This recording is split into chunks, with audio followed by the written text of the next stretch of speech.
শুক্রবার সাপ্তাহিক ছুটির দিন। এদিন কর্মজীবী মানুষেরা তাদের পুরো সপ্তাহের বাজার করে থাকেন। তাই অন্য দিনের তুলনায় এই দিনে স্বাভাবিকভাবে বাজারে ভিড় কিছুটা বেশি দেখা যায়। রাজধানীর কারওয়ান বাজারে ঘুরে দেখা যায় সব ধরনের সবজি কেজিতে 10 থেকে 20 টাকা পর্যন্ত বেড়েছে। সবজির দাম কিছুদিন একই রকম আছে, একটু অল্প ওঠানামা করে, কিন্তু যেমন কাঁচামরিচ বা মাছ এইগুলো ধরা সর বাইরে, টমেটো।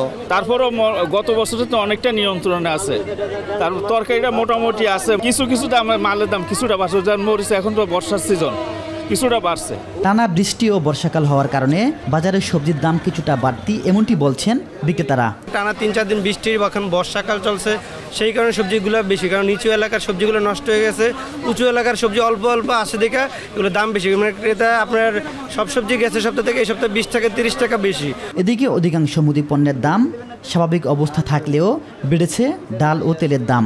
এখন রাজনীতির সহিংসতা, এখন আপনার সয়াবিন তেলের দাম, মুসুরির ডাল 1 কেজিতে বাড়ছে 10 থেকে 12 টাকা। 125 টাকা ছিল, সেটা এখন 138 টাকা হয়ে গেছে পাইকারি, এবং সয়াবিন তেলও 5 থেকে 6 টাকা লিটারে বাড়াই দিয়েছে।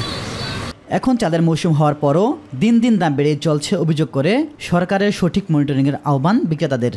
চালের বাজার তো বেশি, ঈদের আগে যা ছিল ঈদের পরের দিকে যে বাড়তে আসে, একটা কমতির দিকে নাই। এখন তো সিজন, এখন তো বাড়ার কথা না।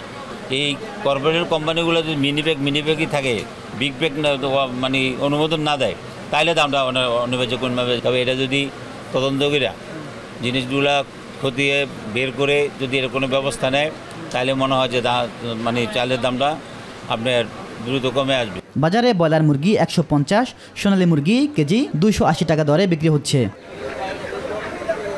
অন্যদিকে খাসির মাংসের দাম আগের মতো থাকলেও গরুর মাংস কেজিতে 50 টাকা কমে বিক্রি হচ্ছে 750 টাকা।